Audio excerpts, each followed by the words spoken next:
Birbridge. Welcome. Natalie Murray, what a go on. Thank you We so in the much. building. Yeah, man, we're building. Thanks so much for joining us on Conversations in Wellness, where we talk about all things that impact your overall health and wellness. So, Love Marlon. that. Yes, Natalie. Do you remember when we met? Yes, I do. Tell I remember. me. Let me hear if you remember what I remember. It was a talk show. It was a talk show. It was a talk show. I remember that clearly. It was a talk show.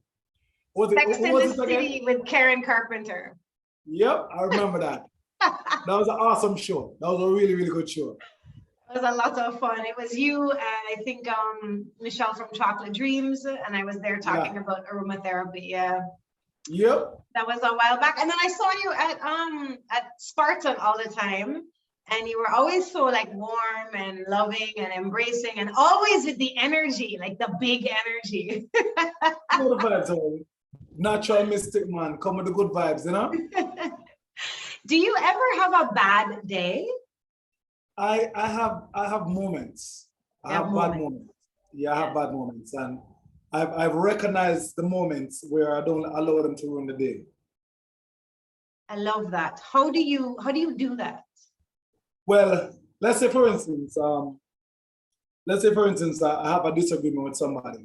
I get up in the morning, head out, I go to the grocery store to get something, and somebody in there, something went wrong, and the person upset my mood.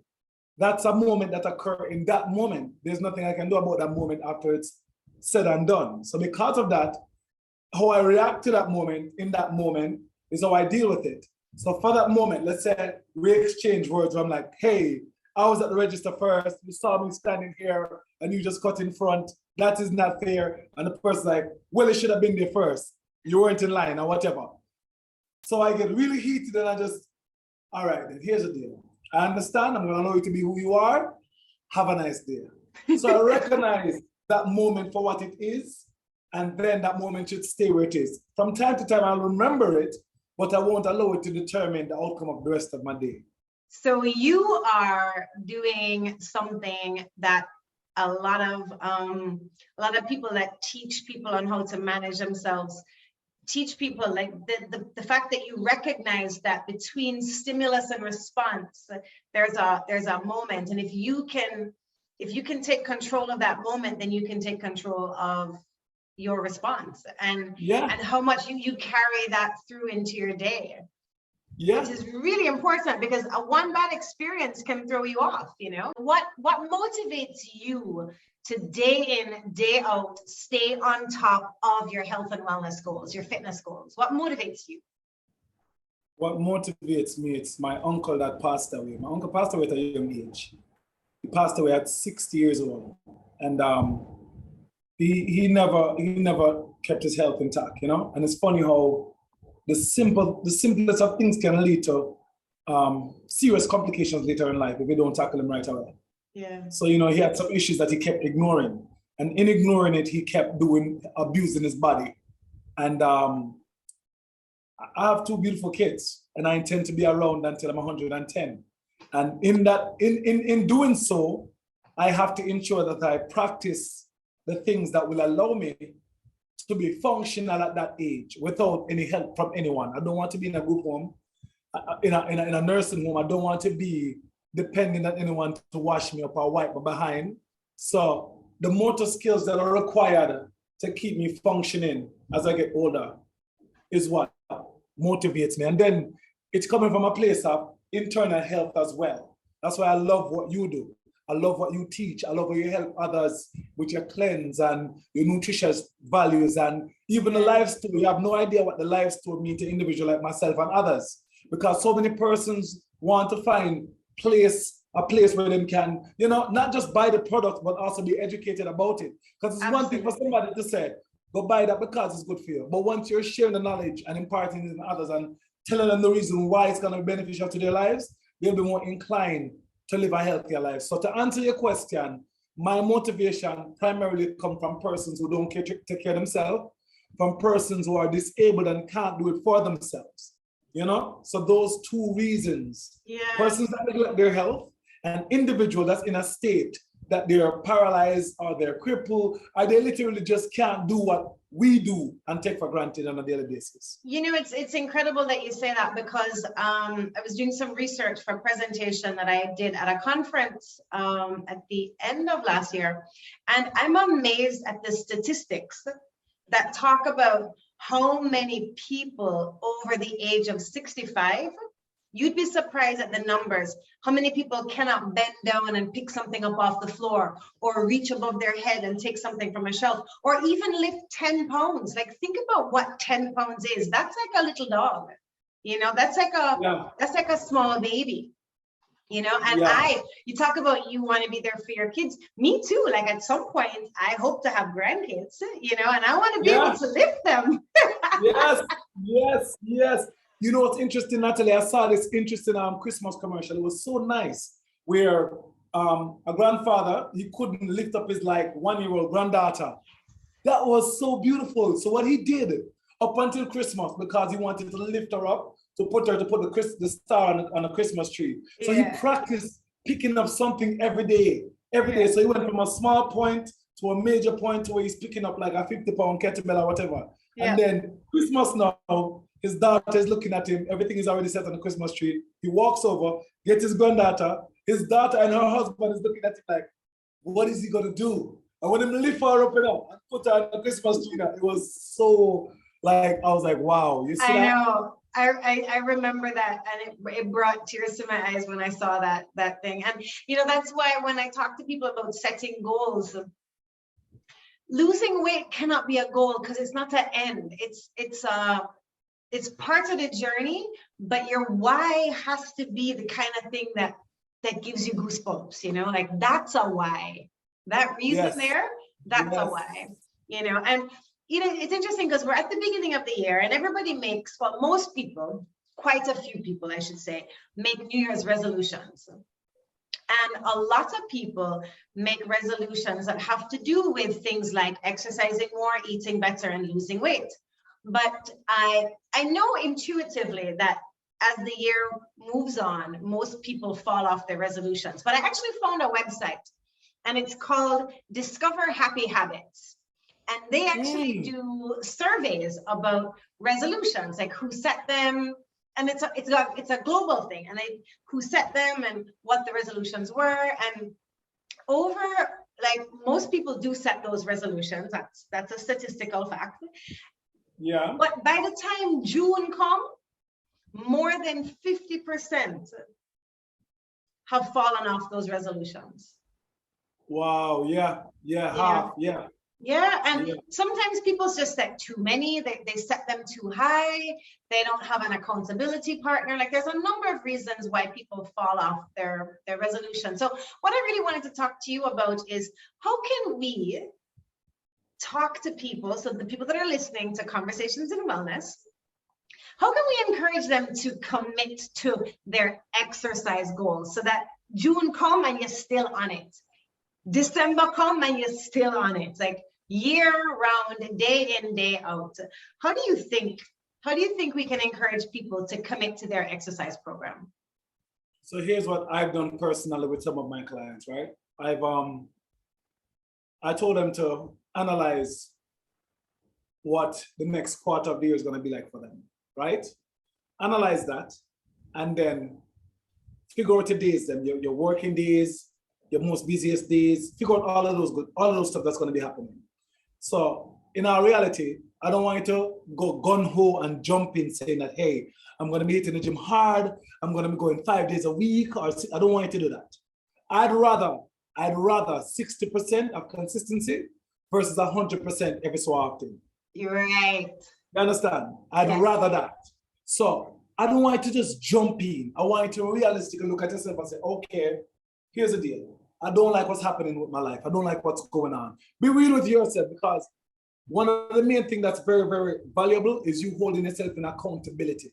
You have nothing to prove to others. If you can't keep your own word with yourself, then we got a problem. Yes. You understand? Yes. You need to work. You need much more work than just approaching a physical activity. You need to find a way to sit down with somebody and help you strategize your life so you can be held in accountability for your own self. Because if you cannot hold that, my friend, then we have an issue. So that's where we start. We start with realistic goal. I'm not asking you for 3 times a week. I need 2 days a week from you. Very simple. Either it's on the weekend where you have the time and you can afford it, or a Tuesday when your week kind of, you set the tone for Monday, Tuesday you do your job and everything, and then Tuesday you block out 30 minutes for yourself. 20 to 30 minutes. And realistically speaking, you keep the 2 days going for at least the 3 months. I'm not telling you to jump drastic. And as you're doing it, before you even start, I want you to monitor, take a picture of yourself, monitor your activity, your strength levels and everything. See where you went from doing 3 push-ups to now you're doing 6 push-ups within a month's time. You know, you're taking gradual steps. So it's not just about how you look, it's how you're getting stronger as well too. I want you to then approach intaking your water on a daily basis. You don't have to get drastic and do 8 glasses, do 4 glasses, take your time. But what I'm trying to do is to help them form a habit that they're going to love instead of hating. And once you have a loving relationship with your body and you're seeing the result, I believe that will allow you to gradually step into it where you're making it a lifestyle. I love that. Set realistic goals. It's not a rush, because it's for the rest of your life. And again, just like I said, when you're 65, you should be able to reach above and grab whatever you want. You should be able to bend down and pick up whatever you want. You should be able to do these things. Yeah. So, lock that in mind and have a long-term. If you're not a long-term visionary person, do short-term goals. Look at how stronger you're getting. Look at how your skin is becoming more clean. Look at how your body is functioning, using a bathroom on a regular basis. You know what I mean? Like simple goals you need to take into account so you can then be proud of yourself. And it's simple steps. I love that, Marlon. Simple baby steps that you can incorporate into life. I tell my clients the same thing. I can give you a list of 100 things that you're going to do. But if you do half of them, then, it's better for us to start with 1 or 2 things that you do and then layer in the goals after that. So, Natalie, one second, before you go to the next one, I have a client, right? When I link this client, the client said to me, you don't gotta preach to me or tell me all of these health stuff and eat healthy and do all of these things. I know what I want and I just want you to train me. That's it. I said, okay, no problem. I said, what we are gonna do though is coincide together so we can have an understanding of what we're doing and, keep the relationship going. And as time progressed, the other day he said to me, Marlon, you've turned me into a gym freak. Because he went from telling me that I'm only coming to the gym twice a week to now he's coming to the gym 4 times a week. But the approach is very important as well. I'm not one of those trainers that's going to be like, you need to do this. Why are you not here? You know what I mean? It's not like that. Right. So he's noticing himself losing weight. He's doing his best with the nutritional aspect of it. But I'm like, dude, I'm not going to tell you to strip everything. If you eat your little party here and there, have it. But the key is not to overindulge. Right. Consume the natural stuff that will help your body to function at an optimal level. And then when it is that you do have a treat meal, not a cheat meal, the body will burn it off without an issue. You know what I mean? And honestly, this man just come around like a full 180. Where he might call me, are you going to be in the gym on Sunday or you're not? I'm going to go there and get a workout on. You know what I mean? So again, it's not one thing I urge persons to do, don't force persons to do anything. Work around them so they can see the benefits of it. And then what I do as well too, I'll send him different videos of persons like himself. A man who's coming from 500 pounds, how he gets there, the consistency, what it takes to get there. Yeah. And I believe once you fuel your clients with our individual with information, because most persons aren't going to take the time out to look it up. Hence the reason why we have to do our job and provide that for them. Right, so they can have a visual. Persons are more visual than you saying, go and do that. They'll approach it differently. Yep. It's so true. But let's take it back a step so that if there's a person that says, okay, I want to do this, I want to make some changes, but I'm just afraid to go into a gym. So people have this idea that people in the gyms are hot bodies and it's intimidating and it's big man and it's sexy woman and they're afraid to go into a gym. Like, what would you say to someone like that that's actually intimidated or afraid to make that first step to actually go in? One of the first things that I would recommend that they do, if it's the first time they're going into a gym, is to start with a trainer that will make them feel comfortable. You don't have to be with the trainer forever. Yeah. I'd recommend you be with the trainer for at least a good 3 months. Then with the trainer bringing you around and then showing you what to do, you then form an ally that will allow you to be in a comfortable space, because now you don't feel like a stranger in the space. You're not in there wandering around and intimidated by if somebody's on a machine, you're afraid to ask them how many sets you have or whatever the case is. The trainer will do that for you.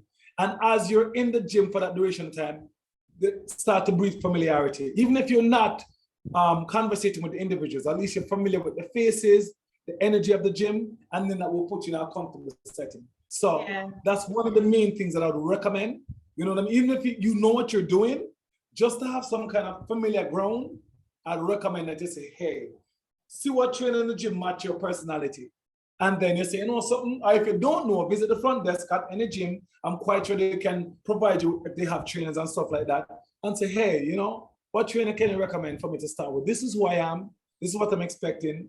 This is what I'm about. Who do you have that fit my personality? Yeah. You know, if you have somebody that suits your personality, you do that. Absolutely. I completely agree with you. I think that's so key. In forming that comfort zone, you know, because I was intimidated to step into a gym when no, for real. Yeah, because I hadn't been working out for a while, and you know, you don't want to go there, you don't know nobody. But now when I travel, if I'm away, I miss my gym family. I mean, these aren't people who I may not talk to people other than you outside of the gym on a regular basis. But I love the faces. Some people I don't even know their name. I just know their faces, but they're people that you see and they're consistent and you see them all the time and they are like your gym family. And it's a really cool thing to get into. Marlon, how young is too young? How old is too old to weight train? What's a safe age to start? And do I have to stop? No, you don't have to stop. I don't have to stop. Well, I love that. Yeah, you don't have to stop. It's a lifelong thing. As long as you're alive and well, you need to be physically active and you need to get stronger so everything can function at an optimal level. In regards to starting to weight train, I'd recommend, depending on if the individual is just a regular student, like younger kids I'm talking about, if they're academic student, just going to school, you know, weight training, I say could commence at about 14, 15, thereabout. Okay. And in regards to athletes now, because you have athletes from young. Yes. You have persons who start track and field, you have persons who start, they even have kids powerlifting competition, you know? Gone are the days when I'm talking about working out with stunt your growth and stuff like that. But it's really allowing you to gauge yourself as you get older. As long as you're not overlifting and straining yourself in any of the workouts that you're doing, I recommend training from the age of, let's say, 14 going up. Yeah. And even when you're 100, you still want to train because you have to be functional. You have to be moving. Movement is vital. And weight training is actually one of the best training because you're practicing getting stronger over a period of time. So it's gradual steps, you know? For sure. So what's about the woman that does not want to look like a man? How many times have you heard that? No, I don't want bulk up. Tell me about the physiology of women. Will I look like a man? Yeah, I'm gonna get some steroids, you know, some growth hormones, you know, some GH, change your look and everything. So here's the level, right?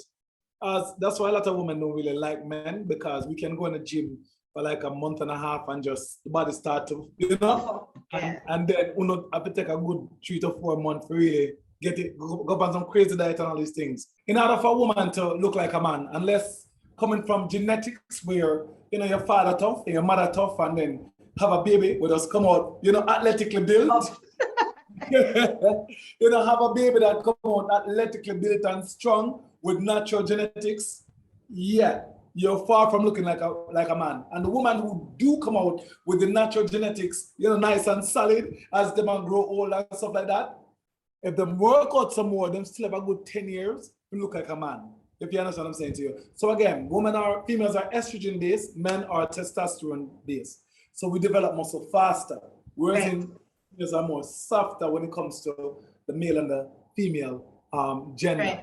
Right. So, and I know you have me lifting some heavy weights. and I don't look like a man.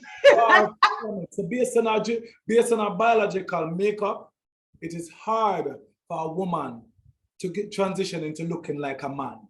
You understand what I'm saying? So when I look on a bodybuilder magazine and I see women really like,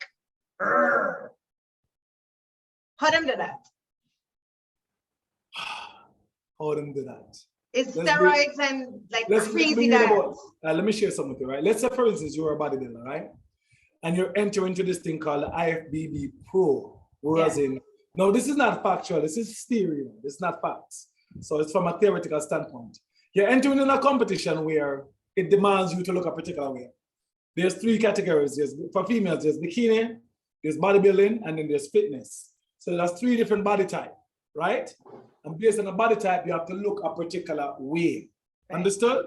So because you're going in a competitive sport and you want to be the best at it, and you realize that you're working out hard and you're still not attaining the level that the other woman them have, but you are determined that you are going to be that person within that realm, and you have to look the most muscular. What is left to do? If there's things offered for you to do to make you the best in your, you know what I mean, in your field, and it is what is accepted in that sport, what are you going to do? Yeah. So again, don't quote me on this, is theory, but a lot of these women that look so tough, if you can see them jawbone change, them voices change, that's from normally the abuse. Outside influences. Yes, it's normally abuse of outside influences, different kind of vibes. So right, it's not what we're talking about. No, eating well, exercising regularly. No, you can see the persons who eat well and exercise regular and how them built look in comparison to those who are overly muscular. You understand? Yeah. So there's some kind of supplement use other than the regular supplements. Gotcha. That enhance that. I get you. And we're not up on that. So because of that, the woman who just do them natural lifting and do them regular workout, you don't have nothing to worry about. You're perfectly fine. Just focus on becoming healthier, looking good in your outfit then, and just do your thing. And honestly speaking, why not train like a bodybuilder, to look like a bodybuilder? And if it is you see that you're going to look like that, you just cut the training. Right. But in our reality, you want to train to get to a particular level. Yeah. So if you see your body transforming and you're like, oh wow, man, can I get too solid? You know, let me just tone it down a bit. You tone it down a bit. But in our actuality, you need to be training towards that direction. Not to look like a bodybuilder, but the mindset should be of a bodybuilder because you're trying to better your physique. Yeah, absolutely. And you know, like from the year began and I've been really on my workouts and I've been on my nutrition. I feel like today, Friday, I've had like a crazy week. Like since the year began, it's been intense and I feel so good. And it's because I've been sleeping, eating, and exercising. It's 3-pronged, guaranteed you're gonna feel good. Marlon, but I can see it and feel it when you come since we're coming in the gym since the year start, the energy has been different. Yeah. The energy has been different. Yeah, man, I see it, I love it, man. Yeah, go on. Trust me. Marlon, I love what we've spoken about. We've spoken about setting realistic goals. Yeah, vital. Having an accountability partner. Vital. Getting with someone that you feel comfortable with to bring you into a space that may have been intimidating. We've spoken about some real good whys, you know, just to stay strong and healthy and functional as we age, because we hope we're going to age and we want to be strong and functional as we age. Yeah. Exactly. And that is actually the fountain of youth. And that's the fountain of youth. Yeah. And whether man or woman, we don't have to worry about it, because it's not like we're going to go to the gym and the next day we're going to wake up and be like a bodybuilder. You're going to know if a woman is trending in that direction. You're going to know and can adjust the workouts. And that's why it's important to work with someone like yourself that knows what they're doing so that you don't get hurt and you do the proper exercises to get the body that you're after. Exactly. Vital. Marlon, your energy is infectious. I love starting my day with you. No, seriously, I really love starting my day with you. Appreciate it, Natalie. Trust me. I hope that people have listened to the very end of this conversation and can see the energy that you bring, and the value. I mean, you do so much good work, even outside of that. You know, people can follow you on Instagram and see the other awesome stuff that you get up to. How do people find you if they want to reach out to you? Yeah, man, just follow me on Instagram, MB Caribbean Fitness. It's that simple. MB Caribbean Fitness. That's Awesome. it. Yeah, man. And not only, even if them don't hit the gym, do some swimming, do some yoga, do some walking, do some running, do some cycling. Yeah. The key ingredients here is to just get active. Yeah. Just get active. If it is that you don't strength train, get active, man. Find a nice hobby that you love, a little volleyball, a little badminton, you know, some kind of activity that will allow movement. Just get active. You know, when people ask me what's the best exercise for them, I say the one that you're going to do, the one that you love, the one that you're going to do. Yes. And not everybody, I found that not everybody likes strength training. I have clients, you know, them not really love the strength training, so I have to do something different where movement is involved, different dumbbell activity, kettlebell activity. Marlon, this has been amazing. Thank you for sharing with our viewers the same energy that you share with your clients. Thank you for bringing 100% each and every day, even when we know that sometimes you are human, so you must have, I know you say you have moments, but you must sometimes have days too. So thank you for always bringing it. Keep on inspiring people. Thank you for having me, and I appreciate it. Thank you very much, Natalie. Peace and love. You keep inspiring, you keep motivating, and you keep doing what you're doing. Big up yourself. Marlon.